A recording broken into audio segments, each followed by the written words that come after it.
नमस्कार साथियों, आप सभी का हमारे YouTube चैनल विद्यालय एजुकेशन में स्वागत है। मैं सचिन आज आप सभी के लिए जियोग्राफी की घटना चक्र की मोस्ट इंपोर्टेंट क्लास लेकर के आया हूँ। और ये जो घटना चक्र है ये 2024 का घटना चक्र है लेटेस्ट, और इसमें थ्योरी और पीवाईक्यूज दोनों की इसी क्लास में कंप्लीट करवाया जाएगा। पहले हम लोग थ्योरी करेंगे और उससे भी जितने रिलेटेड क्वेश्चन बन सकते हैं, जो प्रीवियस ईयर क्वेश्चन पूछे गए हैं, वो सारे क्वेश्चन पीवाईक्यूज के रूप में सारे कंप्लीट करेंगे। चलिए शुरू करते हैं आज की इस क्लास में बिना किसी देरी के। और आज का हमारा टॉपिक होने वाला है भौतिक विभाजन। आज हम पढ़ेंगे भारत का भौतिक विभाजन। और इस भारत के भौतिक विभाजन में जो टॉपिक है, पहला टॉपिक है आपका भारत के प्राकृतिक प्रदेश। तो सबसे पहले हम पढ़ेंगे भारत के प्राकृतिक प्रदेश, और इसके आगे जो भी सेकेंड टॉपिक होगा, थर्ड टॉपिक होगा, ऐसे करके कंप्लीट भौतिक विभाजन को कंप्लीट करेंगे। चलिए, आज ये हमारी तीसरी क्लास होगी, और इसके पहले हमने 2 क्लास ले लिए हैं। और अगर अभी तक आपने 2 क्लासों को नहीं देखा है तो जरूर देखिएगा। पहला पॉइंट है पूरा चुंबकत्व अध्ययन की वह शाखा है जो चट्टानों और अवसादों के निर्माण के समय संरक्षित गुणों का अध्ययन करती है, और विज्ञान की यह शाखा प्राचीन भूवैज्ञानिक घटनाओं के अध्ययन में सहायक होती है। याद रखिएगा, जो पूरा चुंबकत्व है इसी को बोलते हैं पैलियोमैग्नेटिज्म। इनकी एक शाखा होती है जो चट्टानों, अवसादों और उनके निर्माण के समय जितने भी संरक्षित गुण हैं इनका अध्ययन करती है। विज्ञान की यह शाखा प्राचीन भूवैज्ञानिक घटनाओं के अध्ययन में सहायक होती है। याद रखिएगा। नेक्स्ट पॉइंट है पृथ्वी के चुंबकीय क्षेत्र का अध्ययन भी पूरा चुंबकत्व के माध्यम से भी किया जाता है। और अल्फ्रेड वेगनर के महाद्वीपीय विस्थापन सिद्धांत को प्रमाणित करने के लिए भी पूरा चुंबकीय अध्ययन को आधार बनाया गया है। तो अगर अब कभी आपसे पूछ ले कि महाद्वीपीय विस्थापन का सिद्धांत किसके द्वारा दिया गया, अल्फ्रेड वेगनर के द्वारा। नेक्स्ट पॉइंट है महाद्वीपीय विस्थापन सिद्धांत के अनुसार भारतीय स्थलपिंड गोंडवाना लैंड का भाग है, और गोंडवाना भूभाग के विशाल क्षेत्र में भारत, ऑस्ट्रेलिया, अफ्रीका, दक्षिण अमेरिका तथा अंटार्कटिका के क्षेत्र में शामिल थे। नेक्स्ट पॉइंट है आपका मध्यवर्ती मध्यजीवी कल्प में संवहनीय धाराओं द्वारा गोंडवाना लैंड को अनेक टुकड़ों में विभाजित कर दिया गया है। और नेक्स्ट पॉइंट है इस विभाजन के फलस्वरूप भारतीय प्लेट गोंडवाना भूमि से अलग होने के बाद उत्तर दिशा की ओर विस्थापित होने लगी, और उत्तर दिशा की ओर विस्थापन के परिणाम स्वरूप भारतीय प्लेट अपने से अधिक विशाल प्लेट जो यूरेशियन प्लेट है इससे टकराई। इस टकराव के कारण इन दोनों प्लेट जो भारतीय और यूरेशियन प्लेट है दोनों में टकराव हुआ, और इनके टकराव के कारण ही इनके बीच स्थित टेथिस सागर के अवसादी चट्टान बलित होकर हिमालय तथा पश्चिम एशिया की पर्वतीय श्रृंखला के रूप में विकसित हो गए। हिमालय की पूरी पर्वत श्रृंखला है, यह एक युवा स्थलाकृति को दर्शाती है, और इसमें उच्च शिखर, गहरी घाटियां तथा तेज बहने वाली नदियां हैं। अगला पॉइंट है हिमालय के तराई क्षेत्र में पाताल तोड़ कुएं भी पाए जाते हैं। मतलब ऐसे कुएं जो पाताल तक जाते हैं इनको हम पाताल तोड़ कुआं कहते हैं। नेक्स्ट पॉइंट की तरफ देखते हैं। इसका नेक्स्ट पॉइंट है टेथिस सागर। टेथिस सागर के हिमालय के रूप में ऊपर उठने तथा प्रायद्वीपीय पठार के उत्तरी किनारे के बीच धंसने के कारण एक बृहद द्रोणी का निर्माण हुआ, और समय के साथ साथ यह बेसिन उत्तर के पर्वतों एवं प्रायद्वीपीय पठारों से बहने वाली नदियों के औषधि निक्षेपों द्वारा धीरे धीरे भर गया। इस प्रकार जलोढ़ निक्षेप से निर्मित एक विस्तृत समतल भूभाग भारत के उत्तरी मैदान के रूप में विकसित हो गया है। अगला पॉइंट है भूगर्भीय रूप से प्रायद्वीपीय पठार पृथ्वी की सतह का प्राचीनतम भाग है। नेक्स्ट पॉइंट है प्रायद्वीपीय भाग भारत का सर्वाधिक स्थिर भाग है, और प्रायद्वीपीय पठार आग्नेय तथा रूपांतरित शैलों की कम ऊंची पहाड़ियों और चौड़ी घाटियों से बना हुआ है। नेक्स्ट पॉइंट है मेघालय पठार प्रायद्वीपीय पठार का बहिर्शाही है, बाहरी हिस्सा है। आप याद रखेंगे मेघालय का जो पठार है ये प्रायद्वीपीय पठार का बहिर्शाही है, याद रखेंगे। नेक्स्ट पॉइंट है यह एक समतल भूमि है जो भ्रंशन के कारण भारतीय प्रायद्वीप से मालदा गैप द्वारा अलग हो गई या पृथक हो गया। नेक्स्ट पॉइंट है भारत के पश्चिमी तट का निर्माण भूमि के उत्थान एवं निर्गमन के कारण हुआ है। अगला पॉइंट है भारत की जो भूमि है, भारत की भूमि बहुत अधिक भौतिक विभिन्नताओं को दर्शाती है, इसलिए भारत को 4 प्राकृतिक प्रदेशों में विभाजित किया गया है। ये कौन कौन से प्रदेश हैं? ये हैं उत्तर का पर्वतीय क्षेत्र, विशाल मैदान, प्रायद्वीपीय पठार तथा तट एवं द्वीप। इसके अतिरिक्त भारत को शैल स्तर क्रम, उच्चावच और विवर्तनिकी प्रक्रमों के आधार पर 3 प्रमुख और 6 उपभौतिक भू आकृतिक प्रदेशों में बांटा गया है। नेक्स्ट हम बात करेंगे, अगला पॉइंट है आपका धारवाड़ क्रम की चट्टानों का निर्माण आर्कियन क्रम की चट्टानों के रूपांतरण अथवा भ्रंशन से हुआ है और ये शिलाएं अत्यधिक धात्विक हैं, जिनमें सोना, लोहा, मैग्नीज, अभ्रक, कोबाल्ट, क्रोमियम, तांबा, टंगस्टन, सीसा आदि खनिज प्राप्त होते हैं। कुड़प्पा क्रम की चट्टानों का निर्माण, जो कुड़प्पा क्रम की चट्टानें हैं, इनका निर्माण धारवाड़ क्रम की चट्टानों के बाद हुआ है। तो सबसे पुरानी कहाँ से हुई? धारवाड़ क्रम की हुई। फिर इसके बाद विंध्यन क्रम की चट्टानों का निर्माण कुड़प्पा क्रम की चट्टानों के बाद होता है और इनमें चूने का पत्थर, बलुआ पत्थर, चीनी मिट्टी, वर्ण मिट्टी प्राप्त होती है। अगला हम बात करेंगे विंध्यन क्रम की। तो विंध्यन क्रम की चट्टानों के काफी समय बाद गोंडवाना क्रम की चट्टानों का निर्माण हुआ। भारत का अधिकांश कोयला गोंडवाना क्षेत्र से ही प्राप्त होता है और इस क्षेत्र का कोयला उच्च श्रेणी का होता है। यहाँ सर्वाधिक बिटुमिनस कोयले की प्राप्ति होती है और इसमें सल्फर की मात्रा भी कम होती है या न्यून होती है। हम इसके प्रश्नों को हल करेंगे, जितने भी प्रश्न दिए हुए हैं इस चैप्टर से वो सभी हल करेंगे। पहला क्वेश्चन है, भारत से उपबंध पुरा चुंबकीय परिणामों से संकेत मिलते हैं कि भूतकाल में भारतीय स्थल पिंड सरका हुआ है। तो ये किधर को सरका है? अभी बताया था, उत्तर की ओर सरका हुआ है। ये ऑप्शन करेक्ट हो जाएगा। महाद्वीपीय विस्थापन सिद्धांत के अनुसार भारतीय स्थल पिंड गोंडवाना लैंड का भाग है और गोंडवाना लैंड में दक्षिण अमेरिका, अफ्रीका, अंटार्कटिका, ऑस्ट्रेलिया और भारत एक ही स्थल पिंड के रूप में जुड़े थे। मध्यवर्ती मध्यजीवी कल्प में गोंडवाना लैंड के विशाल भूखंड का विखंडन हुआ, जिसमें भारतीय स्थल पिंड उत्तर की ओर विस्थापित हुआ था। अगला क्वेश्चन है क्वेश्चन नंबर 2। भारतीय उपमहाद्वीप मूलतः एक विशाल भूखंड का भाग है, जिसे कहते हैं हम गोंडवाना लैंड। ये IAS प्री 1995 में पूछा गया था और डी ऑप्शन इसका राइट हो जाएगा। अगला प्रश्न है क्वेश्चन नंबर 3। भारत कितने प्राकृतिक प्रदेशों में विभाजित है? तो अभी लास्ट में बताया 6, ये आपका 4 प्राकृतिक प्रदेशों में विभाजित है। प्राकृतिक प्रदेश की बात की गई तो यहाँ पे 4 प्राकृतिक प्रदेशों में विभाजित है। भारत को मुख्यतः 4 प्राकृतिक प्रदेशों में विभाजित किया गया है। कौन कौन से हैं? पहला है उत्तर का पर्वतीय क्षेत्र, फिर दूसरा है विशाल मैदान, तीसरा है प्रायद्वीपीय पठार और चौथा है तटीय मृदुल। भारत को 6 उपभौतिक भू आकृतिक प्रदेशों में NCERT के अनुसार बांटा गया है। उपभौतिक याद रखिएगा, प्राकृतिक ये हो जाएगा और उपभौतिक की बात करेंगे तो ये हो जाएगा आपका 6 भागों में विभाजित किया गया है। क्वेश्चन नंबर 4, चौथा नंबर प्रश्न है, उत्तराखंड के किस भाग में पाताल तोड़ कुएं भी पाए जाते हैं? तो ये आपका जो तराई क्षेत्र है, तराई क्षेत्र में पाताल तोड़ कुएं पाए जाते हैं। पाताल तोड़ कुएं ऐसे प्राकृतिक जल स्रोत होते हैं, यहाँ पे देख लीजिए क्या होते हैं पाताल तोड़ कुएं। ये एक ऐसे प्राकृतिक जल स्रोत होते हैं जो धरातल से स्वतः ऊपर प्रकट होते हैं और सतह पर जल निकलता रहता है, परंतु जल स्रोत तथा पाताल तोड़ कूप में अंतर होता है। प्रथम में जल स्वतः ऊपर आ जाता है, परंतु दूसरे के लिए पाताल तोड़ कूप में मनुष्य को धरातलीय स्तर पर पहले कुआं खोदना पड़ता है और बाद में जल स्वतः निकलना पड़ता है। पाताल तोड़ कुएं भारत में तराई क्षेत्र में पाए जाते हैं। क्वेश्चन नंबर 5, भारत में भू आकारों की रचना के संबंध में निम्नलिखित कथनों पर मनन कीजिए। पहला पॉइंट है इसमें, संरचनात्मक दृष्टि से मेघालय पठार दक्कन पठार का ही विस्तारित भाग है। तो क्या ये सही है? आपको ये इसमें चूज करना है। इसमें कौन कौन से कथन सही है ये बताना है। तो संरचनात्मक दृष्टि से मेघालय पठार दक्कन पठार का विस्तारित भाग है, ये आपका एकदम सही है। सही है। तो अगला है दूसरा, कश्मीर घाटी की रचना एक सम अभिनति से हुई है। तो ये कथन भी सही है। जो कश्मीर घाटी है, कश्मीर घाटी आपकी इसकी रचना एक सम अभिनति से हुई है। तीसरा है, गंगा मैदान की रचना एक अग्रगर्त में हुई है। तो ये कथन भी सही है। हिमालय की उत्पत्ति भारतीय प्लेट, यूरेशियन प्लेट तथा चीनी प्लेट के त्रिकोणीय अभिसरण के फलस्वरूप हुई है। ये गलत हो जाएगा।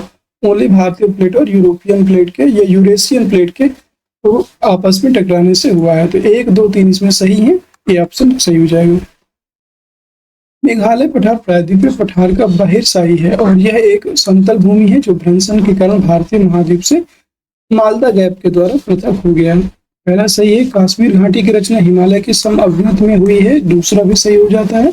और ईश्वर के अनुसार श्वेस के अनुसार गंगा के विशाल मैदान की उत्पत्ति तब हुई जब प्रायद्वीपीय के दृढ़ भूखंड ने हिमालय के दक्षिण की ओर प्रसार को रोका और तो हिमालय के उच्च वलयों के समक्ष एक अग्रगर्त फोर डीप जिसे बोलते हैं ये पैदा हो गया और यह अग्रगर्त एक विशाल भूसन्निधि की भांति था और हिमालय से निकलने वाली नदियों द्वारा निरंतर लाए जा रहे अवसादों से यह अग्रगर्त धीरे धीरे भरता रहा।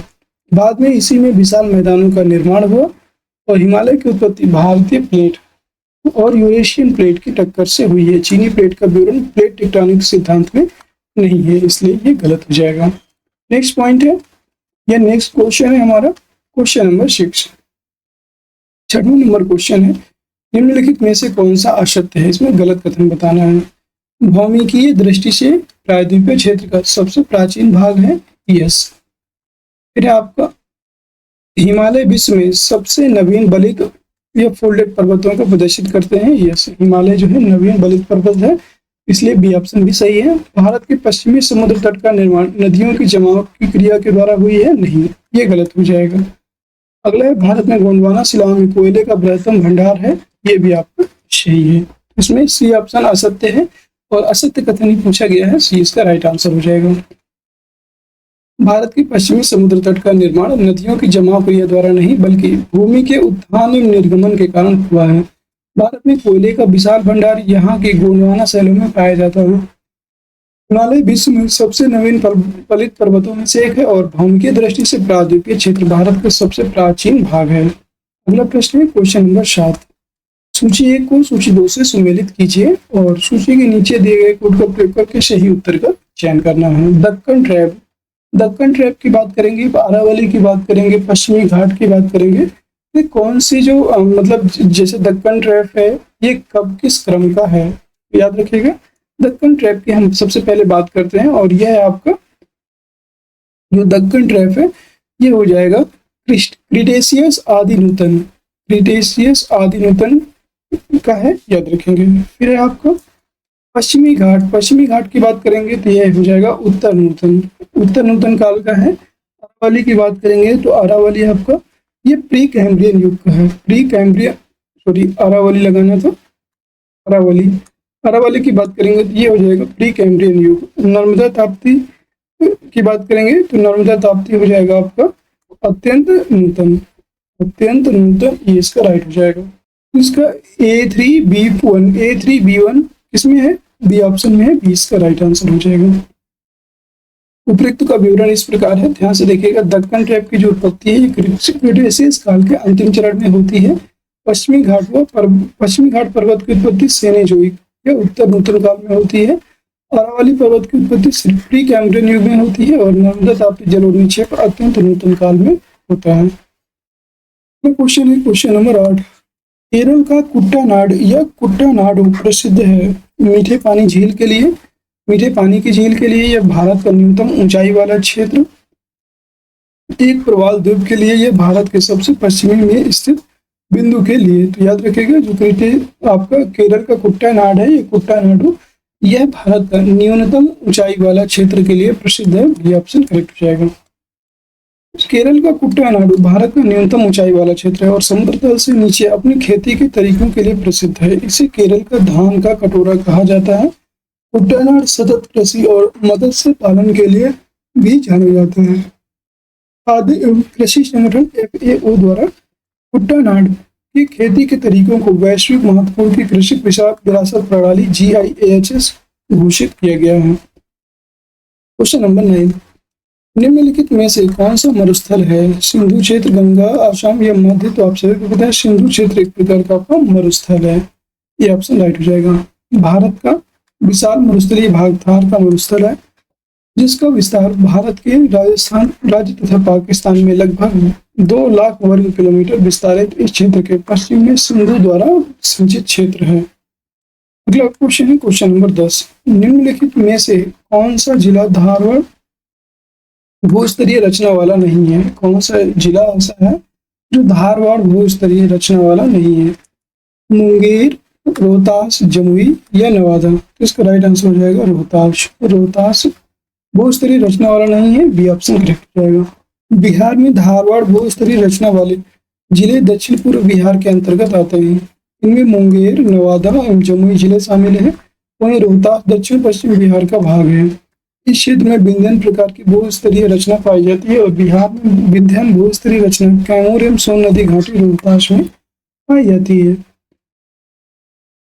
नेक्स्ट क्वेश्चन है क्वेश्चन नंबर 11। निम्नलिखित में से कौन सी चट्टान प्रणाली भारत में नवीनतम है? तो अभी आपको बताया सबसे नवीनतम चट्टान प्रणाली है वो है आपकी गोंडवाना लैंड है। डी ऑप्शन करेक्ट रहेगा। नेक्स्ट क्वेश्चन है क्वेश्चन नंबर 12। क्वेश्चन नंबर 12 है, एक बार ध्यान से देख लीजिए और यहाँ पर सारे क्वेश्चन समाप्त हो गए। क्वेश्चन नंबर 11 का आप व्याख्या देख लीजिए। धारवड़ क्रम की चट्टानों का निर्माण आर्कियन क्रम की चट्टानों के रूपांतरण अथवा भ्रंशन से हुआ है और ये शिलाएं अत्यधिक धात्विक हैं, जिनमें सोना, लोहा, मैग्नीज, अभ्रक, कोबाल्ट और क्रोमियम तथा टंगस्टन आदि धातुओं का इसमें उपयोग किया गया है, याद रखेंगे। अर्थात यहाँ पे ये सभी धातुएं पाई जाती हैं। हड़प्पा क्रम की चट्टानों का निर्माण धारवड़ क्रम की चट्टानों के बाद हुआ है। विंध्यन क्रम की चट्टानों का निर्माण हड़प्पा क्रम की चट्टानों के बाद हुआ है। इनमें चूने का पत्थर, बलुआ पत्थर, चीनी मिट्टी तथा वर्ण मिट्टी प्राप्त होती है। विंध्यन क्रम की चट्टानों के काफी समय बाद गोंडवाना क्रम की चट्टानों का निर्माण होता है और भारत का अधिकांश कोयला क्षेत्र से ही भारत का अधिकांश कोयला गोंडवाना क्षेत्र से ही प्राप्त होता है। इस क्षेत्र का कोयला उच्च श्रेणी का होता है और यहाँ सर्वाधिक बिटुमिनस कोयले की प्राप्ति होती है। इसमें सल्फर की मात्रा न्यूनतम होती है। अगला क्वेश्चन है उत्तर का पर्वत। यहाँ पे अगला टॉपिक शुरू हो जाता है उत्तर का पर्वतीय प्रदेश। उत्तर का पर्वतीय प्रदेश हम पढ़ेंगे भारत के प्राकृतिक प्रदेश अभी तक पढ़ रहे थे, अब हम पढ़ेंगे पर्वतीय प्रदेश। सबसे पहले इसकी थ्योरी देख लेते हैं, एक बार थ्योरी देखेंगे। और दोस्तों अगर क्लास पसंद आ रही है तो एक बार सभी लोग क्लास को लाइक कर दीजिए, शेयर जरूर कर दीजिए अपने सभी मित्रों को और बताइएगा कि क्लास कैसी लग रही है। अगर क्लास पसंद आ रही है तो इसे डेली लेकर के आएंगे ताकि आपका बीपी जो आपका ये घटना चक्र है, भूगोल है, ये आपको कवर हो जाए। पहला पॉइंट है यहाँ पे भारत की उत्तरी सीमा पर विस्तृत हिमालय भूगर्भीय रूप से युवा एवं बनावट के दृष्टिकोण से नवीन बलवित पर्वत श्रृंखला है। अगला पॉइंट है ये पर्वत श्रृंखला है पश्चिम पूर्व दिशा में सिंधु से लेकर ब्रह्मपुत्र तक ऐसे फैली हुई है। अगला पॉइंट है हिमालय विश्व की सबसे ऊंची पर्वत श्रेणी है और हिमालय लगभग 2500 किलोमीटर की लंबाई जो औसत चौड़ाई लगभग 240 किलोमीटर है इसकी लंबाई पर फैला हुआ है और अर्धवृत्त का निर्माण प्रदान करता है। इसकी चौड़ाई की बात करेंगे तो इसकी चौड़ाई जो हिमालय की चौड़ाई है कश्मीर में 400 किलोमीटर एवं अरुणाचल प्रदेश में 150 किलोमीटर है।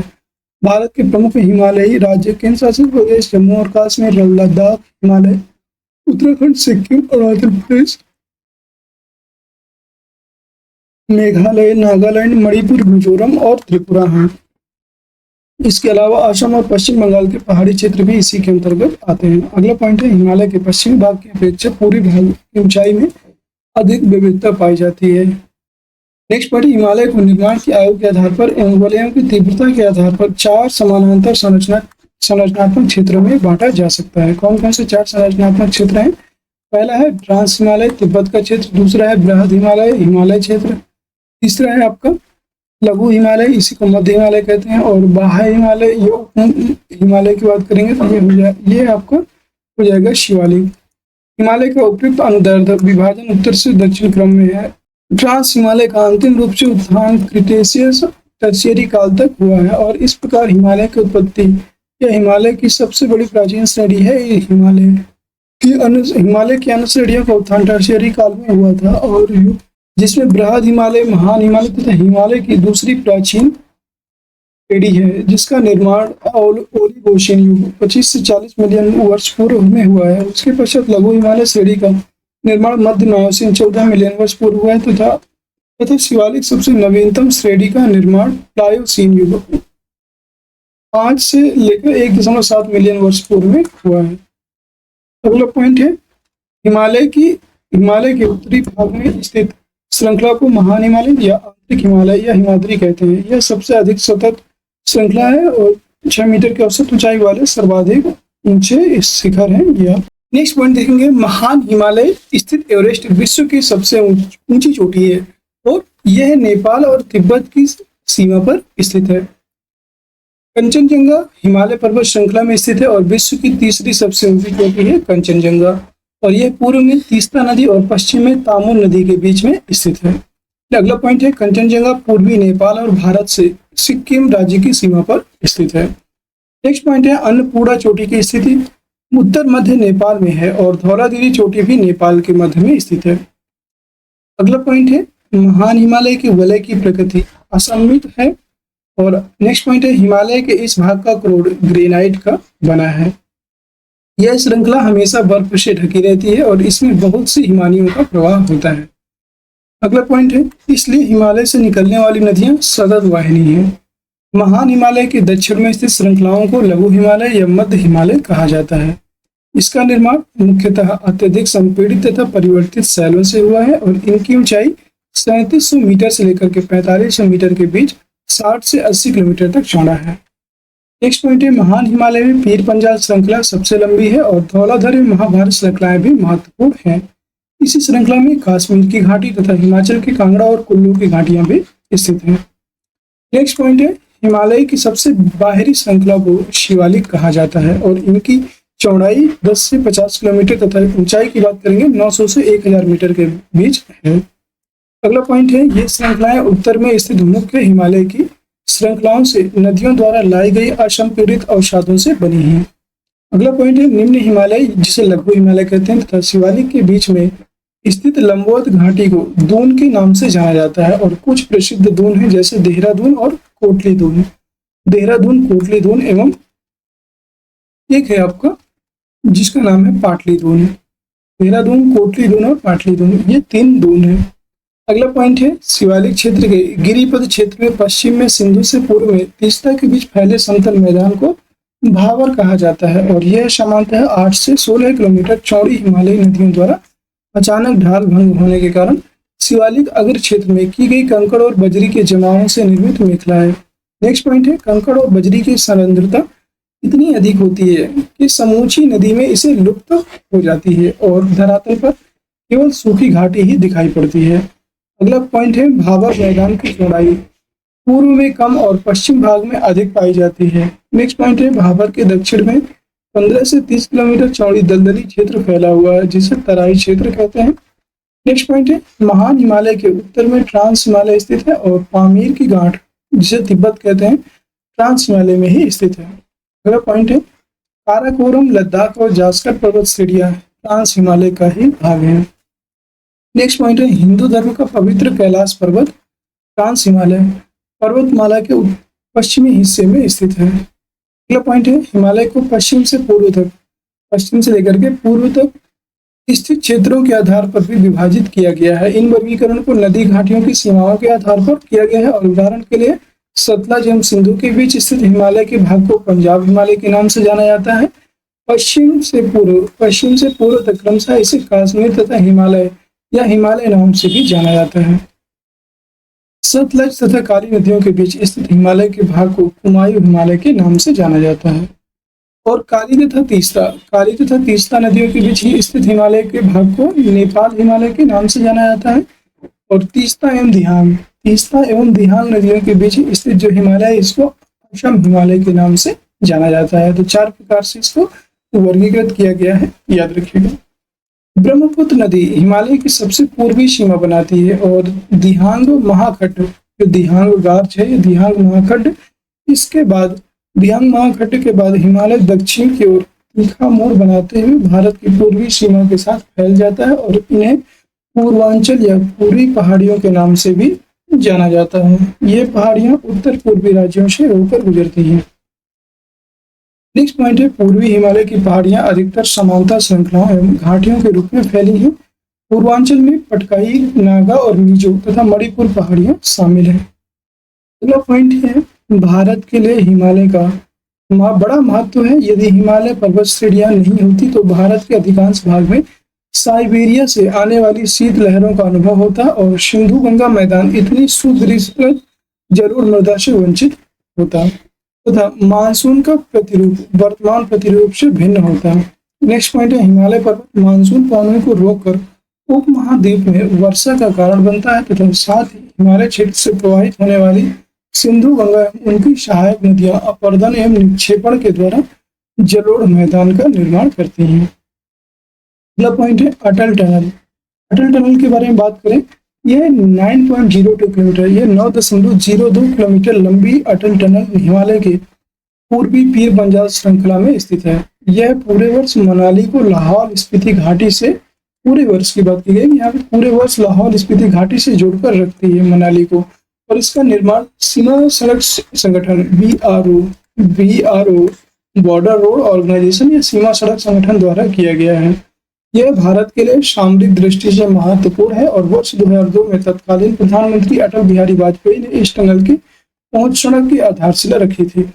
3 अक्टूबर 2020 को रोहतांग या हिमाचल प्रदेश में प्रधानमंत्री नरेंद्र मोदी ने अटल टनल का उद्घाटन किया। हिमालय के अनुदैर्ध्य उत्क्रम कौन कौन से हैं देख लीजिएगा। हिमालय के कई अनुदैर्ध्य उत्क्रम एवं भ्रंश दरार पाए जाते हैं। दक्षिण से उत्तर बढ़ने पर मेन फर्स्ट थर्स्ट मिलता है और MFT MBT main boundary fault और के मध्य उप हिमालय शिवालिक का विस्तार है। MBT मेन बाउंड्री जो ट्रस्ट है, इसमें जो है MBT MCT main central trust के मध्य लघु हिमालय का विस्तार है और इसके ऊपर बृहद हिमालय जैसे CCG सेंट्रल क्रिस्टलाइज जोन भी कहा जाता है, इसका विस्तार है। और MCT के ऊपर HHC हायर हिमालयन क्रिस्टलाइन स्थित है। तिब्बत हिमालय इसे टेथियस HHC एवं STDS south Tibetan detachment system के मध्य अवस्थित है और इसके उत्तर में सिंधु सांगपो सीचर क्षेत्र अवस्थित है। ITSZ के उत्तर में ट्रांस हिमालय है और यह उत्तम क्षेत्रों की अवस्थिति एवं हिमालय भौगोलिक संरचना के कारण यह भारत में सर्वाधिक सघनता वाला भूकंपीय क्षेत्र बन जाता है। इस क्षेत्र में प्लेटों के संचालन के कारण यह भूकंप प्रवण क्षेत्र है।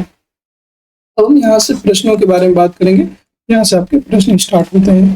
पहला प्रश्न है इसका, निम्न वक्तव्यों पर विचार कीजिए तथा सही उत्तर का चयन दिए गए कूट से दीजिए। हिमालय से निकलने वाली सभी नदियां सतत वाहिनी है, ये एकदम सही है। जो हिमालय से निकलती हैं नदियां ये सतत वाहिनी है, अर्थात लगातार जो है वहन करती है, लगातार बहती हैं, ये एकदम कथन सही है। ठीक है, कारण क्या है इसका, आर दिया हुआ है। हिमालय अपनी वर्षा का अधिकांश दक्षिणी पश्चिमी मानसून से प्राप्त करता है, कारण तो सही है। हिमालय जो है अपनी वर्षा का अधिकांश जो है दक्षिण पश्चिम मानसून से प्राप्त करता है, ये कथन भी सही है। लेकिन ये इसकी व्याख्या नहीं कर रहा है, इसलिए क्या हो जाएगा, ए और आर सही है परंतु आर ए की व्याख्या नहीं कर रहा है, इसलिए इसका आंसर हो जाएगा बी ऑप्शन। ए तथा आर दोनों सही हैं और आर ए की सही व्याख्या नहीं है। आपका UPPCS मेंस में पूछा गया प्रश्न है 2011 में, हिमालय से निकलने वाली सभी नदियां सतत वाहिनी हैं। इसका प्रमुख कारण इन नदियों के उद्गम स्रोत का हिमालयों में स्थित होना है और हिमालय अपनी वर्षा का अधिकांश भाग दक्षिण पश्चिम मानसून से ही प्राप्त करता है। अतः कथन एवं कारण दोनों सत्य हैं और कारण जो है कथन की व्याख्या नहीं करता है। सेकंड नंबर प्रश्न है, निम्न वक्तव्यों पर विचार कर सही उत्तर का चयन कीजिए। सेम क्वेश्चन है, हिमालय से निकलने वाली नदियां सतत वाहिनी है, एकदम सही है। और हिमालयी नदियों का उद्गम स्रोत हिमालयों में होता है, ये आपका जो है दोनों सही है। जो उद्गम स्रोत है ये हिमालयों से होता है, ये भी आपका सही है। ए और आर दोनों सही हैं और आर ए की पुष्टि भी करता है, ये कथन भी सही है, ए बी ऑप्शन सही हो जाएगा। अगला प्रश्न है क्वेश्चन नंबर 3, हिमालय की रचना समांतर वलय श्रेणियों से हुई है, जिसमें से प्राचीनतम श्रेणी है, सबसे हिमालय की जो रचना है समांतर वलय श्रेणियों से हुई है, सही है। और जिसमें से सबसे प्राचीनतम श्रेणी की बात करेंगे तो ये हो जाएगी बृहद हिमालय श्रेणी, सी ऑप्शन करेक्ट हो जाएगा। अगला प्रश्न है क्वेश्चन नंबर 4, यदि हिमालय पर्वत श्रेणियां नहीं होती तो भारत पर सर्वाधिक संभावित भौगोलिक प्रभाव क्या होता? तो देश के अधिकांश भाग में साइबेरिया से आने वाली शीत लहरों का अनुभव होता, एकदम सही, अभी पढ़ाया मैंने ऊपर आपको। फिर नेक्स्ट पॉइंट है, सिंधु गंगा मैदान इतना विस्तृत जलोढ़ मृदा से वंचित होता, ये कथन भी सही है। और मानसून का प्रतिरूप वर्तमान प्रतिरूप से भिन्न होता, ये कथन भी सही है। तो इसका राइट आंसर हो जाएगा डी ऑप्शन 1, 2, 3 तीनों ऑप्शन इसमें सही है। ये आपका IAS प्री 2010 में पूछा गया प्रश्न है और ये क्वेश्चन बहुत इंपॉर्टेंट है। और दोस्तों आप सबको अगर क्लास पसंद आ रही हो तो एक बार सभी लोग क्लास को लाइक कर दीजिएगा, शेयर कर दीजिएगा और चैनल में नए हैं तो चैनल को सब्सक्राइब भी जरूर कर लीजिएगा। यदि हिमालय पर्वत श्रेणियां नहीं होती तो भारत के अधिकांश भाग में साइबेरिया से आने वाली शीत लहरों का अनुभव होता और सिंधु गंगा मैदान इतना सुविस्तृत जलोढ़ मृदा से वंचित होता तथा मानसून का प्रतिरूप वर्तमान प्रतिरूप से भिन्न होता। हिमालय पर्वत मानसून पवनों को रोककर उपमहाद्वीपीय में वर्षा का कारण बनता है और साथ ही हिमालय क्षेत्र से प्रवाहित होने वाली सिंधु गंगा एवं उसकी सहायक नदियां अपरदन एवं निक्षेपण के द्वारा जलोढ़ मैदान का निर्माण करती हैं। नेक्स्ट क्वेश्चन है क्वेश्चन नंबर 5। उत्तर भारत में उप हिमालय, जो उत्तर भारत है, उत्तर भारत में उप हिमालय क्षेत्र के सहारे फैले समतल मैदान को कहा जाता है तराई क्षेत्र, दून, खादर या भाबर। तो उप हिमालय क्षेत्र के सहारे फैले समतल मैदान को भाबर मैदान कहा जाता है। डी ऑप्शन करेक्ट हो जाएगा। जब उप हिमालय क्षेत्र के गिरिपथ क्षेत्र में पश्चिम से सिंधु से पूर्व में तीस्ता के बीच फैले समतल मैदान को भाबर कहा जाता है और यह सामान्यतया 8 से 16 किलोमीटर चौड़ी हिमालयी नदियों द्वारा अचानक ढाल भंग होने के कारण शिवालिक के गिरिपथ क्षेत्र में की गई कंकड़ और बजरी के जमावों से निर्मित मेखला है। नेक्स्ट प्रश्न है क्वेश्चन नंबर 6। क्वेश्चन नंबर 6 है हिमालय का पर्वतीय प्रदेश है तो हिमालय का पर्वतीय प्रदेश हो जाएगा आपका शिवालिक। शिवालिक जो है हिमालय का पर्वतीय प्रदेश है। ये आपका 43वीं BPSC प्री 1999 में क्वेश्चन पूछा गया था।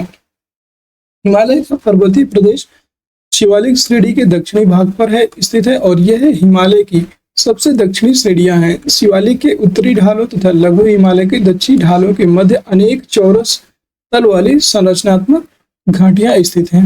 नेक्स्ट प्रश्न क्वेश्चन नंबर 7। क्वेश्चन नंबर 7 है शिवालिक पहाड़ियां निम्न में से किसका हिस्सा है। शिवालिक पहाड़ियों की बात करेंगे तो शिवालिक पहाड़ियां हिमालय का हिस्सा है। सी ऑप्शन करेक्ट हो जाएगा। अगला प्रश्न है क्वेश्चन नंबर 8। शिवालिक श्रेणी का निर्माण हुआ था तो शिवालिक जो श्रेणियां हैं इनका निर्माण हुआ था सेनेजोइक काल में हुआ था। डी ऑप्शन करेक्ट हो जाएगा। ये भी आपको BPSC प्री 1997 में क्वेश्चन पूछा गया था। इंपॉर्टेंट क्वेश्चन है। शिवालिक या इसी को बाह्य हिमालय का निर्माण आज से लगभग 5 से लेकर के 1.7 मिलियन वर्ष पूर्व प्लायोसीन अर्थात सेनोजोइक युग में हुआ था। Question number 9। शिवालिक श्रेणियों की ऊंचाई कितनी है तो शिवालिक श्रेणियों की ऊंचाई अभी आपको बताया था लगभग 900 से 1000 मीटर के मध्य इनकी ऊंचाई होती है। कितनी होती है 900 से लेकर के 1000 मीटर के मध्य। यहाँ पे देख लीजिए 900 से 1000 मीटर, 750 से 1100 मीटर लगभग इसका जो राइट आंसर होना चाहिए 750 से 1100 मीटर ये आपका फिर बैठेगा यहाँ पे। लेकिन उत्तराखंड PCS 2010 का क्वेश्चन है तो इसमें 900 से 1000 है तो हम इसका आंसर ई कर लेते हैं यहाँ पे नन ऑफ दीज इसका राइट आंसर हो जाएगा।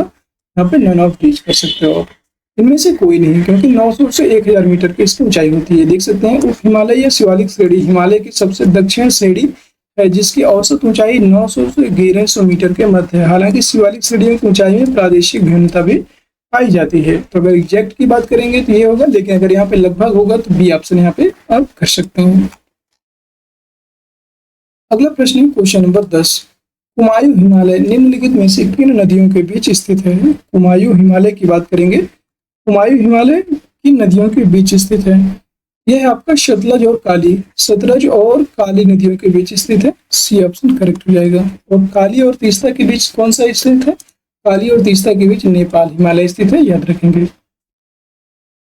तीस्ता और ब्रह्मपुत्र तो ऐसे ही आपको याद रखना है। तीस्ता और ब्रह्मपुत्र के बीच कौन सा हिमालय है, याद रखेंगे, यह आपको बताना है।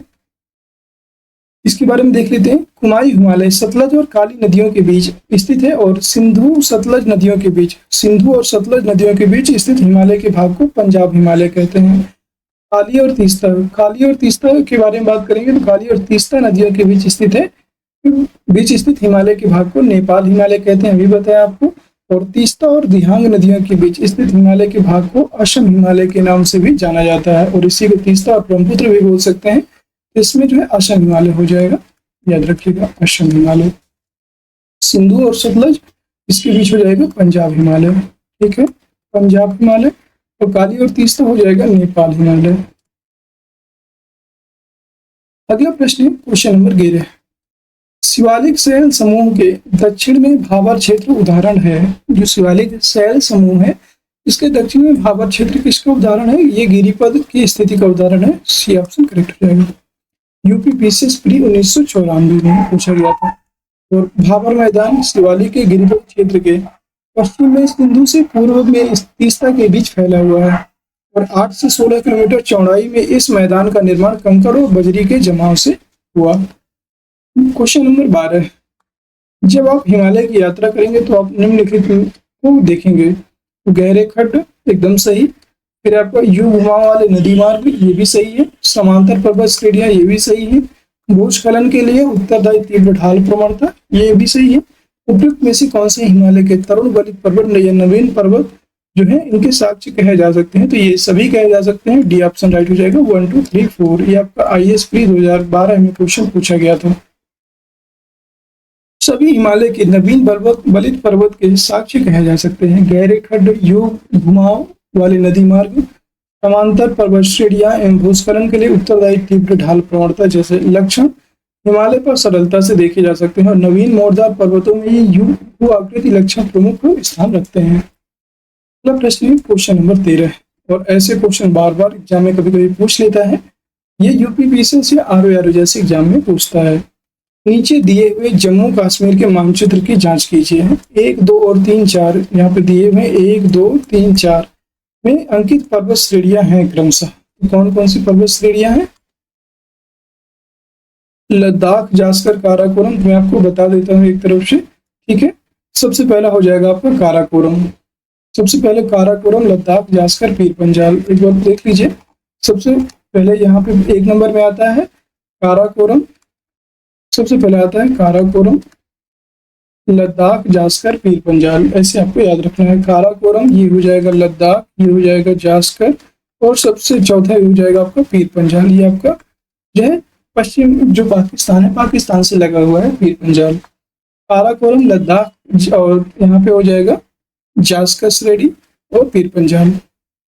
इस तरह से आप इसे याद रख सकते हैं। इसका राइट आंसर हो जाएगा पश्चिम, पूर्व से लेकर के पश्चिम तक काराकोरम, लद्दाख, जास्कर, पीर पंजाल। जम्मू और कश्मीर 31 अक्टूबर 2019 से पूर्व के दिए गए उपयुक्त मानचित्र के 1 2 3 4 से अंकित पर्वत श्रेणी क्रमशः इस प्रकार है। काराकोरम श्रेणी, लद्दाख, जास्कर और पीर पंजाल। अगला प्रश्न है क्वेश्चन नंबर 14, लघु हिमालय स्थित है। जो लघु हिमालय है ये कहाँ स्थित है? मध्य में। तो किसके मध्य में स्थित है? ये आपका शिवालिक और महान हिमालय के मध्य में स्थित है लघु हिमालय। बी ऑप्शन करेक्ट हो जाएगा। लघु हिमालय शिवालिक तथा महान हिमालय के मध्य स्थित है। ये उत्तराखंड पीसीएस 2006 में पूछा गया था। हिमालय का अनदैर्घ्य विभाजन उत्तर से दक्षिण की ओर इस प्रकार है। सबसे पहले उत्तर में है ट्रांस हिमालय, फिर महान हिमालय, लघु हिमालय और शिवालिक हिमालय। अगला प्रश्न है क्वेश्चन नंबर 15। 15 नंबर प्रश्न है, ध्यान से देखिएगा। पश्चिमी भाग में हिमालय की श्रेणियों को दक्षिण से उत्तर की ओर निम्नांकित में से कौन सा क्रम सही है? दक्षिण से उत्तर की ओर बताना है तो सबसे पहले हो जाएगा शिवालिक। सबसे दक्षिण में शिवालिक है तो इसलिए सबसे दक्षिण से उत्तर की ओर बताना है शिवालिक, फिर लघु हिमालय, महान हिमालय। इस तरह से बी ऑप्शन राइट हो जाएगा। तो आपका सीजीपीएससी छत्तीसगढ़ पीसीएस में पूछा गया प्रश्न है।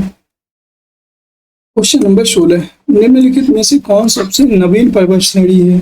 सबसे नवीन पर्वत श्रेणी है आपकी शिवालिक पर्वत श्रेणी। सी ऑप्शन करेक्ट हो जाएगा। और शिवालिक पर्वत श्रेणी की अभी बात करें, ये जो है सबसे दक्षिण में है, याद रखेंगे। भारत में सबसे नवीन पर्वत श्रेणी शिवालिक है, जो कि नवीन बलित पर्वत का भी उदाहरण है। 17 नंबर प्रश्न है, ध्यान से देखिएगा। अधोलिखित उच्चावच आकृतियों पर ध्यान दीजिए। जास्कर पर्वत श्रृंखला, धौलाधर पर्वत श्रृंखला, लद्दाख पर्वत श्रृंखला और काराकोरम पर्वत श्रृंखला। ये 4 पर्वत श्रृंखलाएं दी हुई हैं और उनके बारे में क्या पूछ रहा है देख लेते हैं। उपरोक्त उच्चावच आकृतियों को दक्षिण से उत्तर की ओर बढ़ते हुए सही क्रम बताना है। दक्षिण से उत्तर की ओर, सबसे पहले दक्षिण में आपका भी बताया था। सबसे पहले दक्षिण में आपका धौलाधर है, फिर आपका आ जाएगा जास्कर। ये हो जाएगा सबसे पहले धौलाधर, जास्कर, लद्दाख और काराकोरम। ये ऑप्शन करेक्ट हो जाएगा। दक्षिण से उत्तर की ओर क्रमशः धौलाधर, जास्कर, लद्दाख और काराकोरम स्थित हैं। काराकोरम, लद्दाख और जास्कर श्रेणियां ट्रांस हिमालय में स्थित हैं, और जबकि धौलाधर पर्वत श्रृंखला लघु या मध्य हिमालय श्रेणी में स्थित है। अगला प्रश्न है क्वेश्चन नंबर 18। निम्नलिखित में से उत्तर दिशा की ओर के क्रम वाली पर्वत श्रृंखला कौन सी है? उत्तर दिशा के क्रम की ओर मतलब दक्षिण से उत्तर की ओर बताना है। उत्तर दिशा की ओर के क्रम वाली पर्वत श्रृंखला है। सबसे पहले आपका हो जाएगा फिर यहाँ पे पीर पंजाल, सबसे दक्षिण में है पीर पंजाल, तो ये हो जाएगा पीर पंजाल पर्वत श्रेणी। फिर आ जाएगा आपका जास्कर पर्वत श्रेणी, ये फिर हो जाएगा पीर पंजाल जास्कर, फिर हो जाएगा लद्दाख और लास्ट में काराकोरम। अभी आपको ऐसे बताया था ना 1 2 3 4 करके, तो 4 3 2 1 बताना है। इसी तरह से हो जाएगा पीर पंजाल जास्कर लद्दाख पर्वत श्रेणी और काराकोरम पर्वत श्रेणी। बी ऑप्शन करेक्ट हो जाएगा। जो फिगर वाला चित्र था सेम उसी का ये दूसरा क्वेश्चन बना हुआ है। तो आपका RAS और RTS प्री 2013 में पूछा गया था। दक्षिण से उत्तर दिशा की ओर स्थित पर्वत श्रेणियां क्रमशः पीर पंजाल जास्कर लद्दाख तथा काराकोरम है। पीर पंजाल पर्वत श्रेणी मध्य हिमालय के क्षेत्र में स्थित है, जबकि अन्य ट्रांस हिमालय क्षेत्र से संबंधित है। अगला प्रश्न है क्वेश्चन नंबर 19। निम्नलिखित समूहों में कौन सा पूर्व से पश्चिम की ओर पर्वत शिखरों का सही क्रम है? एवरेस्ट, कंचनजंगा, अन्नपूर्णा, धौलागिरी। याद रखेंगे सबसे पहले पश्चिम से पूर्व की ओर बताना है, पूर्व से पश्चिम की ओर बताना है। तो सबसे पूर्व में आपकी आती है कंचनजंगा, सबसे पूर्व में है कंचनजंगा, फिर आएगी आपकी एवरेस्ट, फिर अन्नपूर्णा और लास्ट में धौलागिरी। धौलागिरी सबसे पश्चिम में है, बी ऑप्शन करेक्ट हो जाएगा। अगला प्रश्न क्वेश्चन नंबर 20। उत्पत्ति की दृष्टि से निम्न पर्वत श्रेणियों में से सबसे नवीनतम कौन सी है? तो याद रखेंगे इनमें सबसे नवीनतम है आपकी पटकोई श्रेणियां। पटकोई श्रेणियां सबसे नवीनतम है उत्पत्ति की दृष्टि से। RAS RTS में पूछा गया 1996 का प्रश्न है। पटकोई श्रेणी हिमालय श्रेणियों में स्थित है और जिसका निर्माण टर्शियरी युग में हुआ है। शेष सभी दक्षिण और मध्य भारत में स्थित हैं, जो प्रायद्वीपीय पठार का भाग है। चूंकि प्रायद्वीपीय पठार भारत का सर्वाधिक प्राचीनतम भूखंड है, अतः उपयुक्त में सबसे नवीनतम पर्वत श्रेणी पटकाई, यह पटकाई श्रेणी है। Question number 21। क्वेश्चन नंबर 21 है निम्नलिखित राज्यों में से कौन सा पटकाई पहाड़ियों से संलग्न नहीं है? ऐसा कौन सा है जो पटकाई पहाड़ियों से संलग्न नहीं है, यह इससे संबंधित नहीं है? यह आपका त्रिपुरा। त्रिपुरा पटकाई पहाड़ियों से संलग्न नहीं है। पटकाई पहाड़ियां असम, मणिपुर, मेघालय, मिजोरम और नागालैंड से संलग्न है। त्रिपुरा राज्य पटकाई पहाड़ियों से संलग्न नहीं है। मीजो पहाड़ियां त्रिपुरा से संलग्न है, मीजो पहाड़ियां। अगला प्रश्न है क्वेश्चन नंबर 22। पीर पंजाल श्रेणी पाई जाती है। पीर पंजाल श्रेणी की बात करेंगे, यह आपकी पाई जाती है जम्मू और कश्मीर में। बी ऑप्शन करेक्ट हो जाएगा। पीर पंजाल श्रेणी जम्मू कश्मीर में पाई जाती है। पीर पंजाल श्रेणी मध्य हिमालय में अवस्थित यह है और यह हिमाचल प्रदेश और जम्मू और कश्मीर अविभाजित में दक्षिण पूर्व से उत्तर पश्चिम तक विस्तारित है। नेक्स्ट प्रश्न है क्वेश्चन नंबर 23। अटल टनल से संबंधित निम्नलिखित कथनों पर विचार कीजिए। उनमें से कौन से हैं? तो अटल टनल से इसका निर्माण सीमा सड़क संगठन द्वारा किया गया, एकदम सही। अभी बताया था आपको BRO, यह सीमा सड़क संगठन के द्वारा किया गया। यह मनाली और लाहौल स्पीति घाटी को जोड़ती है, ये कथन भी सही है। यह हिमालय की पीर पंजाल पर्वत श्रृंखला के मध्य स्थित है, ये कथन भी आपका सही है। और यह भारत के लिए सामरिक दृष्टि से महत्वपूर्ण है, ये कथन भी सही है। और यह जो है 9.02 किलोमीटर इसकी लंबाई है, ये कथन भी आप याद रखेंगे। इसकी चारों कथन सही है। इसका राइट आंसर हो जाएगा, याद रखिएगा, इसका राइट आंसर हो जाएगा आपका डी ऑप्शन। केवल 1 2 3 4 चारों ऑप्शन सही है, डी ऑप्शन इसका राइट हो जाएगा। यह आपका UP RO मेंस 2016 में पूछा गया प्रश्न है, याद रखिएगा। इसके सारे ऑप्शन के बारे में मैंने बता दिया। नेक्स्ट प्रश्न है आपको, ध्यान से देख लीजिए। 24 नंबर प्रश्न है निम्न हिमालय पर्वत श्रेणियों में से किस पर्वत श्रेणी को अटल टनल पार करती है? तो अभी बताया आपको पूर्वी पीर पंजाल श्रेणी जो है इस पर्वत श्रेणी को अटल टनल पार करती है। ये 66 में BPSC प्री 2020 में प्रश्न पूछा गया। अगला प्रश्न 25। इन दो पर्वत श्रेणियों के मध्य कश्मीर घाटी स्थित है। कश्मीर घाटी की बात की जा रही है, तो यह बृहद हिमालय के व पीर पंजाल के मध्य कश्मीर घाटी स्थित है। बी ऑप्शन करेक्ट हो जाएगा। PCS प्री 2016 में पूछा गया है। 26 नंबर प्रश्न है कश्मीर घाटी स्थित है। कश्मीर घाटी जो है यह स्थित है कांगड़ा और धौलाधर पर्वत, कांगड़ा और धौलाधर पर्वत के मध्य, कांगड़ा और धौलाधर पर्वत के मध्य श्रेणियों के मध्य, पीर पंजाल और हिमाद्री पर्वत श्रेणियों के मध्य, महाभारत और धौलाधर पर्वत श्रेणियों के मध्य, या पीर पंजाल और महाभारत पर्वत श्रेणियों के मध्य। यूपीपीसीएस प्री 2020 में पूछा गया था और कश्मीर घाट स्थित है पीर पंजाल और हिमाद्री पर्वत श्रेणियों के मध्य। बी ऑप्शन करेक्ट हो जाएगा। 27 नंबर प्रश्न है, निम्नलिखित में से आक्साई चीन का भाग है। आक्साई चीन ये आपको लद्दाख वाले में आता है, तो लद्दाख पठार हो जाएगा। आक्साई चीन, डी ऑप्शन करेक्ट हो जाएगा। यूपीपीसीएस प्री 1995 में पूछा गया था। आक्साई चीन की अवस्थिति भारत, चीन और पाकिस्तान की सीमाओं के सम्मिलन संधि पर स्थल है, संधि स्थल पर है, और इस भारतीय भूभाग पर वर्ष 1962 के चीन युद्ध में चीन ने कब्जा कर लिया था और तब से यह भारत चीन के मध्य सीमा विवाद का क्षेत्र है। लद्दाख पठार आक्साई चीन क्षेत्र में ही अवस्थित है। नेक्स्ट प्रश्न है 28 नंबर क्वेश्चन है, ग्रेट हिमालय की ऊंचाई क्या है। ग्रेट हिमालय की ऊंचाई क्या है। 8,850 मीटर ASL, 8,815 मीटर ASL। याद रखेंगे ग्रेट हिमालय की ऊंचाई है 8,850 मीटर ASL। ये ऑप्शन करेक्ट हो जाएगा। ये झारखंड पीसीएस प्री 2011 में पूछा गया था। महान या ग्रेट हिमालय की औसत ऊंचाई 6,000 मीटर है, जबकि इसकी सर्वोच्च चोटी माउंट एवरेस्ट की ऊंचाई सागर तल से ऊपर 8,848 मीटर है, लगभग 8,850 मीटर। नेपाल एवं चीन ने माउंट एवरेस्ट की आधिकारिक ऊंचाई 8,848.86 मीटर घोषित किया है। अगला प्रश्न है 29, हिमालय पर्यायवाची है, तो हिमालय पर्यायवाची किसका है। मध्य हिमालय का। बी ऑप्शन करेक्ट हो जाएगा। सॉरी, हिमाचल की बात की गई, यहाँ पे हिमाचल है, हिमालय नहीं है। हिमाचल पर्यायवाची है मध्य हिमालय का। हिमाचल उपयुक्त में से मध्य हिमालय का पर्यायवाची है। मध्य अथवा लघु हिमालय श्रेणी को महाभारत श्रेणी अथवा हिमाचल पर्वत हिमालय के नाम से भी जाना जाता है। अगला प्रश्न क्वेश्चन नंबर 30, निम्नलिखित कथनों पर विचार कीजिए। भारत में हिमालय केवल 5 राज्यों में फैला हुआ है। क्या ये सही है, गलत। याद रखेंगे यह गलत है, केवल 5 राज्यों में नहीं फैला है, इसलिए ये गलत हो जाएगा। फिर पश्चिमी घाट केवल 5 राज्यों में फैले हुए हैं, ये भी गलत है। पुलिकट झील केवल 2 राज्यों में फैली हुई है, ये सही है। पुलिकट झील आपकी केवल 2 राज्यों में स्थित है, ओनली तीसरा सही है। बी ऑप्शन सही हो जाएगा, इसमें केवल 3। ये IAS प्री 2017 में क्वेश्चन पूछा गया था और इम्पोर्टेंट क्वेश्चन है। भारत के प्रमुख हिमालयी राज्य केंद्र शासित प्रदेश जम्मू और कश्मीर, लद्दाख, हिमाचल प्रदेश, उत्तराखंड, सिक्किम, अरुणाचल प्रदेश, मेघालय, नागालैंड, मणिपुर, मिजोरम एवं त्रिपुरा। इनके अलावा असम और पश्चिम बंगाल के पहाड़ी क्षेत्र भी इसके अंतर्गत आते हैं। जो आपका हिमालय है इसके अंतर्गत ये सभी आते हैं। अतः हिमालय का 5 से अधिक राज्यों में विस्तार है।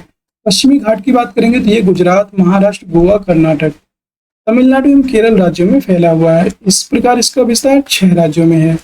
पुलिकट भारत का दूसरा सबसे बड़ा जो चिल्का के बाद लेगून है और इसका विस्तार तमिलनाडु एवं आंध्र प्रदेश में स्थित है, इसलिए केवल तीसरा ऑप्शन सही था।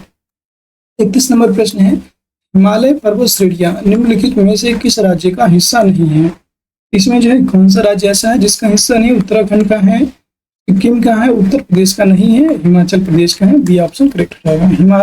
हिमालय जो है, हिमालय पर्वत श्रेणियां उत्तर प्रदेश राज्य का हिस्सा नहीं है। अगला प्रश्न है, आंसर देख लीजिएगा 32 नंबर प्रश्न है, भारत में निम्नलिखित में से कौन सी श्रेणी नवीनतम है। अभी आपको बताया था सबसे नवीनतम श्रेणी की बात की जाएगी तो सबसे नवीनतम श्रेणी है आपकी हिमालय श्रेणी। सी ऑप्शन करेक्ट हो जाएगा। हिमालय श्रेणी नवीन बलग पर्वत का उदाहरण है तथा ये दिए गए विकल्पों में नवीनतम श्रेणी है। वहीं अरावली पर्वत श्रृंखला भारत में सर्वाधिक प्राचीन पर्वत श्रृंखला है। महान हिमालय को हिमाद्री श्रेणी भी कहा जाता है। क्वेश्चन नंबर 33, निम्नलिखित में से कौन सी भारत की नवीनतम पर्वत श्रेणी है। सबसे नवीनतम पर्वत श्रेणी की बात करेंगे तो इसमें अभी बताया आपको ये हो जाएगी हिमाद्री श्रेणी या हिमालय श्रेणी। ये ऑप्शन करेक्ट हो जाएगा।